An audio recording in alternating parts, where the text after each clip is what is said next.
Toutes les louanges et les remerciements appartiennent à Allah, subhanahu wa ta'ala, et que la paix et les bénédictions d'Allah soient sur son serviteur et dernier messager, Muhammad.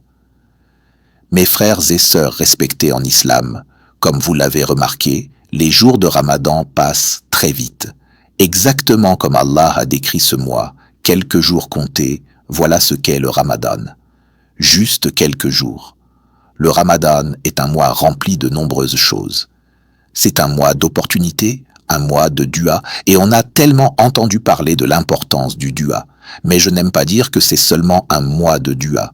Je dirais plutôt que c'est un mois d'acceptation des invocations. On sait tous que c'est un mois de miséricorde, un mois de pardon, un mois de jeûne, un mois de générosité. Le prophète était encore plus généreux pendant ce mois.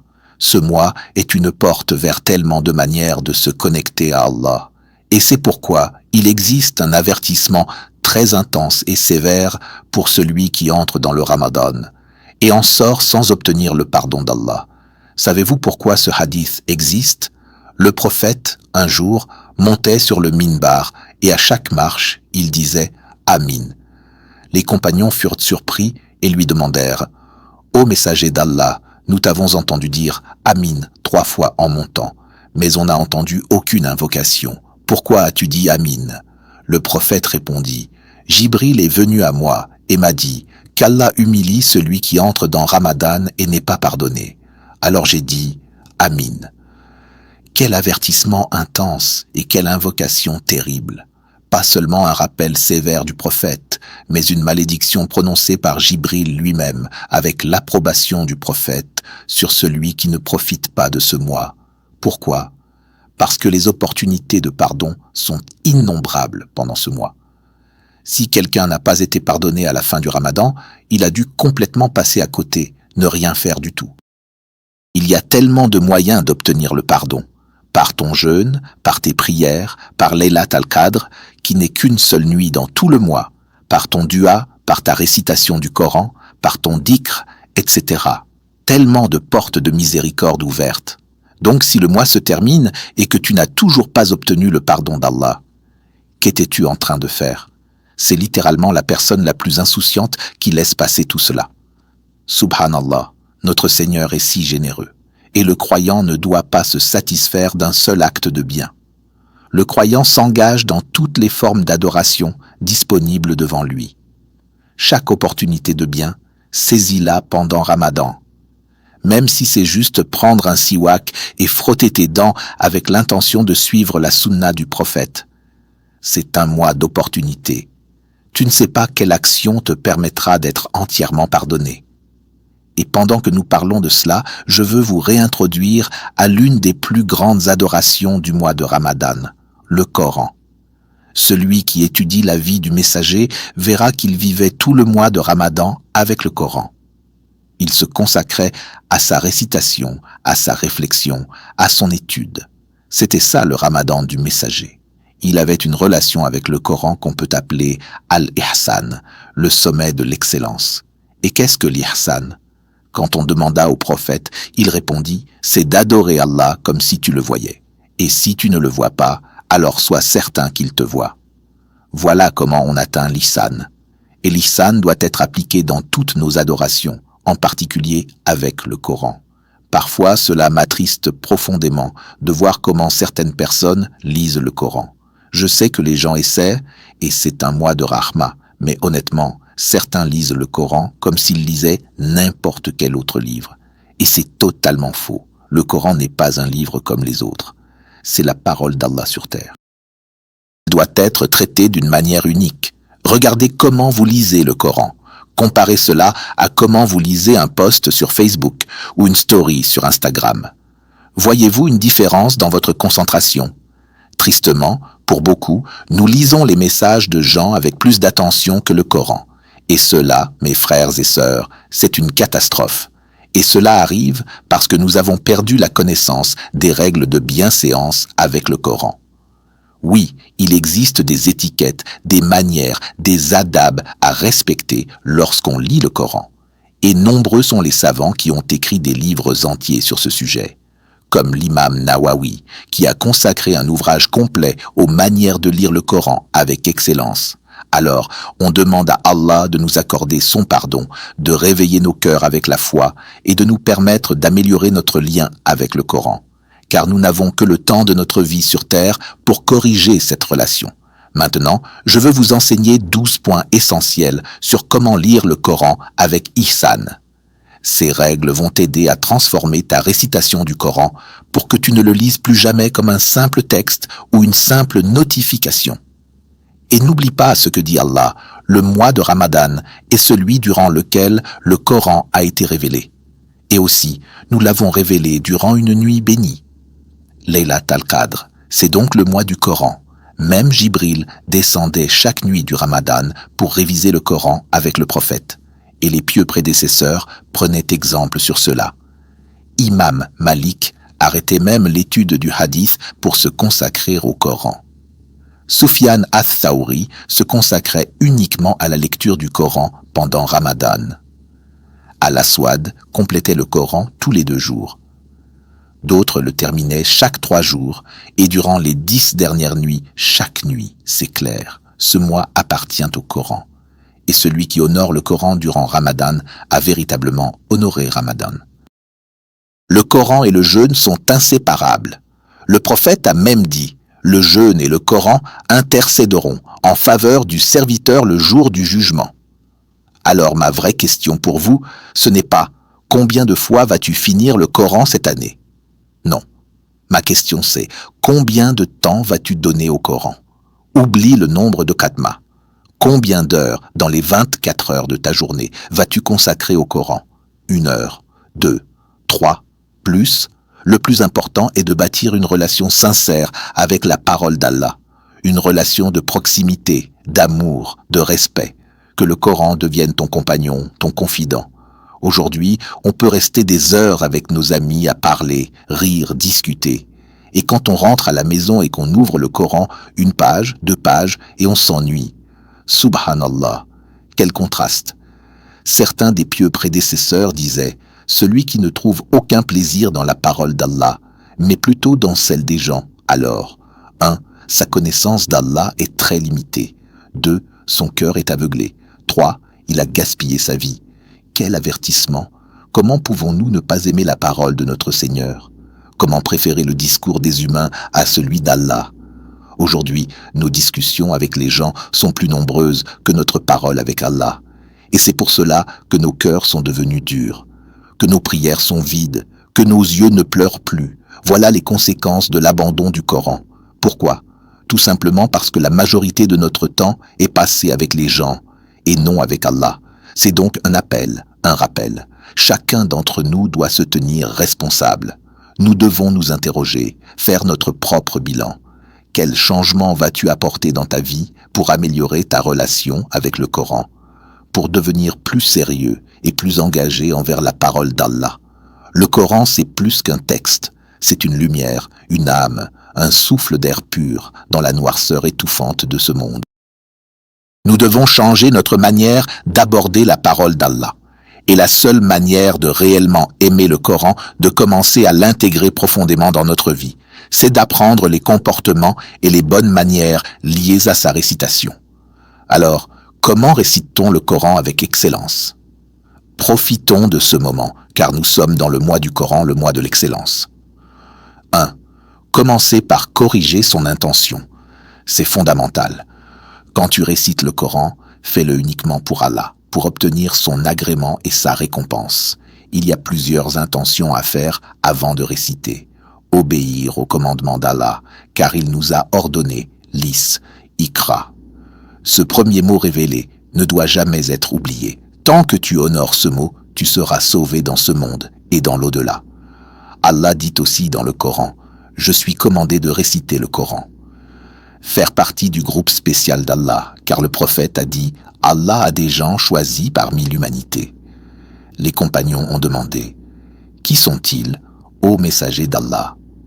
Il a répondu « Ce sont les gens du Coran, ils sont les gens d'Allah et ses privilégiés. » Être parmi les meilleurs, comme le prophète l'a dit, le meilleur d'entre vous est celui qui apprend le Coran et l'enseigne, pour que le Coran intercède en ta faveur le jour du jugement. Le prophète a dit que ta récitation du Coran viendra intercéder pour toi, pour être protégé des épreuves, des tentations et de la corruption de ce monde. Le prophète a dit que celui qui récite les 10 premiers ou les 10 derniers versets de la sourate Al-Kahf sera protégé du Dajjal. Si 10 versets suffisent pour te protéger du plus grand mal sur terre, alors imagine ce que tout le Coran peut faire dans ta vie. 2. Faire du Coran une priorité dans ton emploi du temps. Ne donne pas au Coran seulement ton temps libre. Bien sûr, lis-le quand tu as un moment, mais ne limite pas ta relation avec le Coran aux instants. Donne-lui du temps de qualité. Fais comme tu le fais pour tes rendez-vous importants. Réserve un moment honorable dans ta journée pour le Coran, 20 minutes, 30 minutes, 1 heure. Ce qui compte, c'est que ce soit un temps dédié et sincère. Allah a décrit le Coran comme un livre noble, alors offre-lui ton temps noble. Et tu verras, plus tu donnes du temps précieux au Coran, plus Allah bénira le reste de ton temps. Ne laissez pas, fais-le, et tu verras la différence. 3. Faire les ablutions, wudu, avant la récitation. Prépare-toi spirituellement et physiquement. Tu ne touches pas le Coran comme n'importe quel livre. Tous les savants s'accordent à dire « Il n'est pas permis de toucher le Coran sans être en état de pureté. Fais le wudu avant de réciter, car le wudu efface les péchés, et ces péchés sont la raison pour laquelle tu n'arrives pas à savourer la récitation. Nettoie-toi, purifie ton cœur, et tu verras la différence. Pour les sœurs en période de menstru ou post-accouchement, elles peuvent réciter le Coran, faire le wudu, mais doivent éviter de toucher directement les lettres du Coran. Utiliser un gant ou une barrière. 4. Éteindre toutes les notifications et distractions. Oui, ce point n'existait pas du temps des savants anciens, mais il est vital aujourd'hui. Éteins ton téléphone, éloigne-le, prends un vrai exemplaire du Coran, pas une application. Essaie d'avoir ton propre exemplaire, celui que tu ouvres à chaque fois. Ta relation avec ce livre doit être unique, intime, personnelle. 5. Chercher la protection d'Allah avant de réciter. Dis « A'udhu billahi mina shaitanir rajim ». C'est une clé spirituelle puissante. Tu reconnais que le plus grand ennemi entre toi et le Coran, c'est le diable. Il veut t'en éloigner, te distraire, te décourager. Le prophète demandait la protection d'Allah avant de réciter de toutes sortes de mal, orgueil, paresse, distraction. Plus un acte est aimé par Allah, plus le diable intensifie ses attaques. Et quelle œuvre est plus aimée d'Allah que de réciter sa parole? Voilà pourquoi c'est le seul acte d'adoration que l'on commence systématiquement par chercher refuge contre Shaitan. 6. Dire Bismillahir-Rahmanir-Rahim avant de commencer. Commence par le nom d'Allah, le tout miséricordieux, le très miséricordieux. Tu te rappelles ainsi que ce livre, c'est le jardin de sa miséricorde, la preuve de sa douceur, de sa compassion. Le nom Allah est son nom suprême, et Ar-Rahman est le deuxième plus grand nom. C'est pourquoi c'est celui qu'on retrouve dans la Basmala avec aucun autre. Et non, le Coran n'est pas un livre de violence, comme certains le prétendent. Chaque interdiction, chaque commandement dans le Coran, c'est un acte de miséricorde d'Allah. Même les versets qui nous semblent restrictifs sont en réalité des protections divines pour nos cœurs, nos âmes et notre avenir. J'aime rappeler que la plupart de nos jeunes pensent que l'islam est une religion de restriction. Oui, bien sûr, c'est une forme de restriction, d'une manière ou d'une autre, mais cette restriction est une miséricorde. C'est une miséricorde d'Allah envers nous. Imagine que tu marches dans un parc national et que tu tombes sur un grand panneau qui dit « Ne franchissez pas cette zone, danger devant » ou bien « Sol instable, vous risquez de vous enfoncer ». Est-ce que tu serais énervé? Est-ce que tu dirais « Qui ose me restreindre? Pourquoi limite-t-on ma liberté ?» Non, tu serais reconnaissant envers le gouvernement ou la mairie qui a placé ces panneaux, parce qu'ils s'inquiètent pour ta sécurité. Ils veulent te protéger. Ils mettent des signes d'avertissement. Évidemment, à Allah appartient l'exemple suprême, mais toutes les interdictions que nous trouvons dans le Coran doivent être vues à travers cette lentille-là. Nous devons être dire « Alhamdulillah, Allah nous aime tellement, Il prend tellement soin de nous qu'il a placé ses barrières, ses limites, ses avertissements. Ne t'approche pas de ces péchés, ne t'en approche pas, ils ruineront ta vie ici-bas et dans l'au-delà. Oui, il y a une restriction à notre liberté, mais c'est une bonne restriction. C'est l'une des manifestations du nom d'Allah, Ar-Rahman, le tout miséricordieux.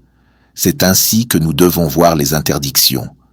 Alors, avant de réciter le Coran, engage-toi sincèrement avec ce nom d'Allah, crois-y profondément, ressens la miséricorde d'Allah dans chaque verset, chaque lettre que tu vas réciter. Point numéro 7. Lorsque tu récites le Coran, fais bouger ta langue. C'est une partie de l'étiquette de la récitation. Tu dois traiter le Coran comme aucun autre livre. Les autres livres, tu peux les lire avec les yeux sans bouger la langue. Mais le Coran, fais bouger ta langue. Récite à voix haute, au moins assez pour t'entendre toi-même. Et si tu es trop fatigué pour parler fort, au minimum, ta langue doit bouger pendant que tu récites. Et même si tu galères à réciter, même si tu bégayes ou que tu es lent, il n'y a aucun problème.